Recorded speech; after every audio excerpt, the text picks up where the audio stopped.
अम्बेडकर की इस जयंती के अवसर पर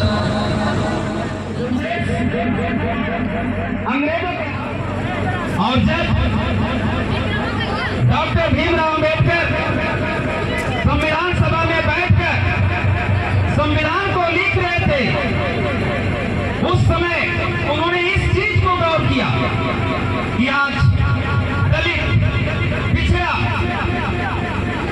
गरीब तबके के लोग जो कि कुचले जा रहे हैं उच्च जातियों के द्वारा, उन्होंने अपने दलितों को, गरीबों को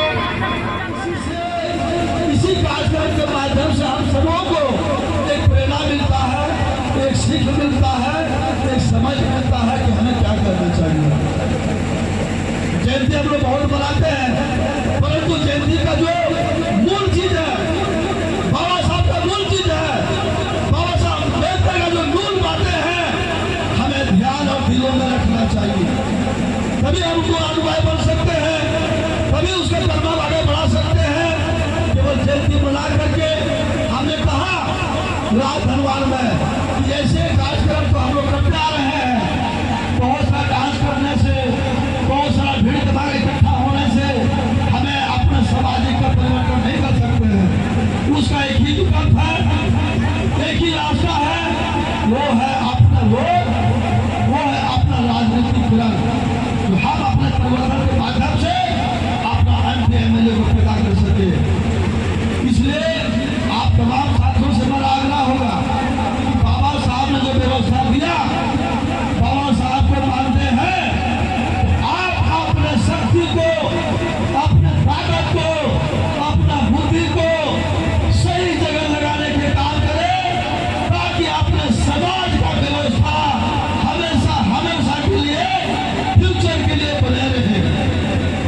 नहीं तो अन्यथा आपके समाज का व्यवस्था, आपके समाज का भविष्य व्यर्थ में चला जाएगा और इसे रोकने वाला को चलाना कोई नहीं होगा। वे सारे आपके हाथों में है, क्योंकि आपके आगे पीछे कोई नहीं है। आपको खुद निर्णय लेना है कि मुझे क्या करना चाहिए, मुझे आगे क्या करना चाहिए। साथियों, बाबा साहब अम्बेडकर ज्योतिबा फुले को तीसरा गुरु मानते थे। क्यों? ज्योतिबा फुले 1848 ईस्वी में 11 साल की उम्र में जो महाराष्ट्र के रहने वाले पूना में उनका जन्म हुआ और 11 साल की उम्र में वो उसका विवाह कर दिया। वो माली समाज से आते थे। उसका पत्नी मात्र 9 साल की थी। ज्योतिबा फुले सामाजिक व्यवस्था, सामाजिक परिवर्तन करने का उनके अंदर बहुत ही जुनून था। जब वो क्लास में पढ़ते थे, एक ब्राह्मण से दोस्ती हो गया और दोनों क्लासमेट था, वो ब्राह्मण का शादी लग गया। ज्योतिबा फुले को अपने शादी में निमंत्रण दिया कि ज्योतिबा फुले कल हमारी बारात है, तो आपको मुझे हमारे बारात में तुमको चलना है। ज्योतिबा फुले कुर्ता, धोती और पगड़ी जो महाराष्ट्र में चलता है जो सिस्टम, वो बांधे और वो ब्राह्मण के उसका दोस्त था, उसके शादी में शामिल हुए। लगभग 9 बजे रात बारात निकली और 11 बजे रात बारात पहुंचने वाली आधे रास्ते में ब्राह्मणों का झुंडी में पता चला कि ये लड़का जो कुर्ता पजामा पगड़ी बांध करके चल रहा है कौन है। इस बात पर चर्चा हो गया ब्राह्मण समाज में। उन्होंने कहा कि ये मुझे पता नहीं है। तो एक आदमी ने कहा कि तो हमारे समाज से आता नहीं है, ये है कौन? पता लगा तो पता चला कि वो ज्योतिबा फुले जो लड़का जो ब्राह्मण समाज में चला गया था शादी में, अपने दोस्त के शादी में, तो एक ब्राह्मण ने कहा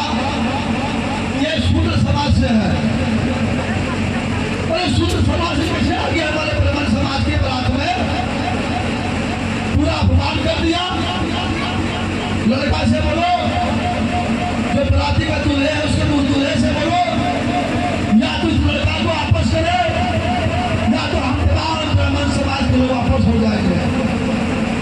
ये वहां बारात में खलबली मच गया और ज्योतिबा फूले को बुलाया गया कि आपका नाम क्या हुआ? ज्योतिबा फूले, आप कहाँ से हैं? फलना कहाँ से हूँ।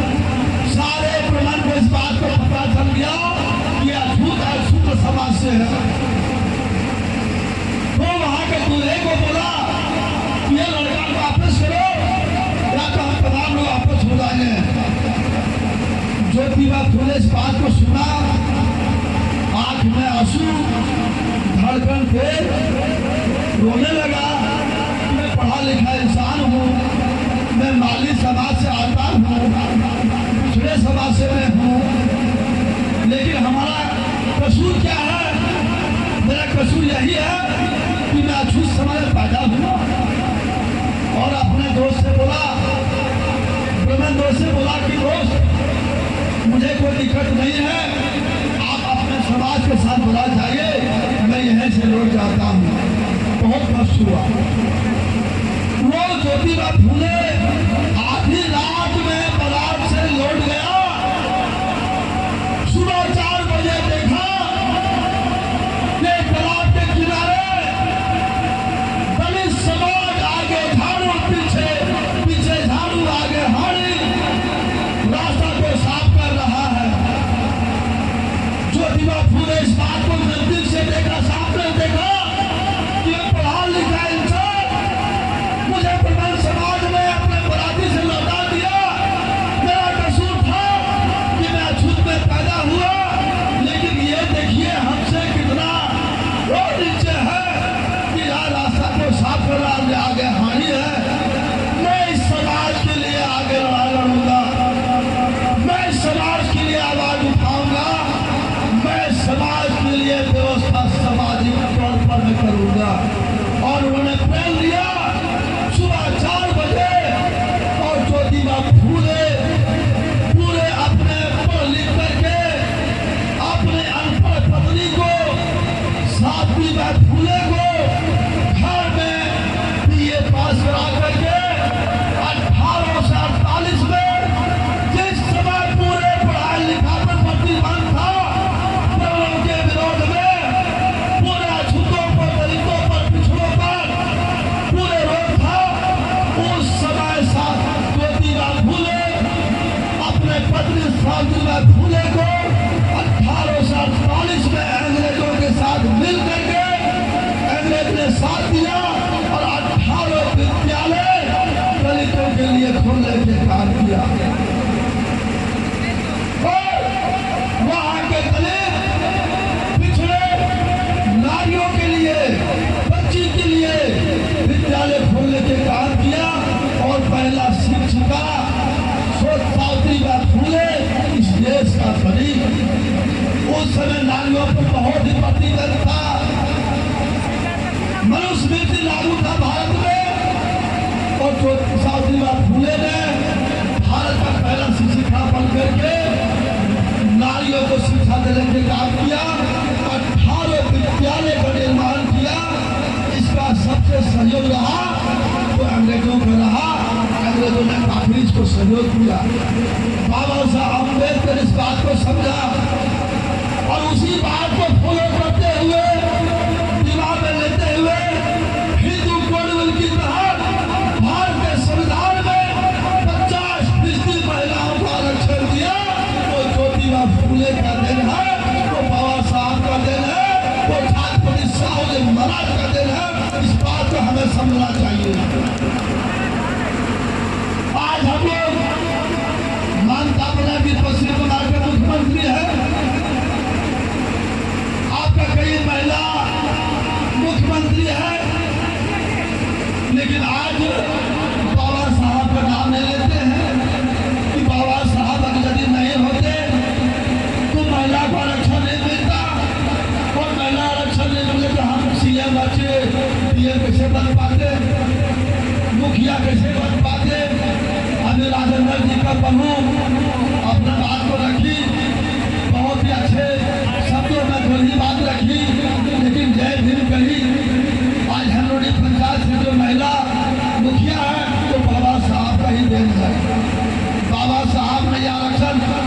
शेड्यूल के तहत महिलाओं को आरक्षण नहीं देता, तो ये आज राजेंद्र यादव की बहू मुखिया नहीं बन पाती।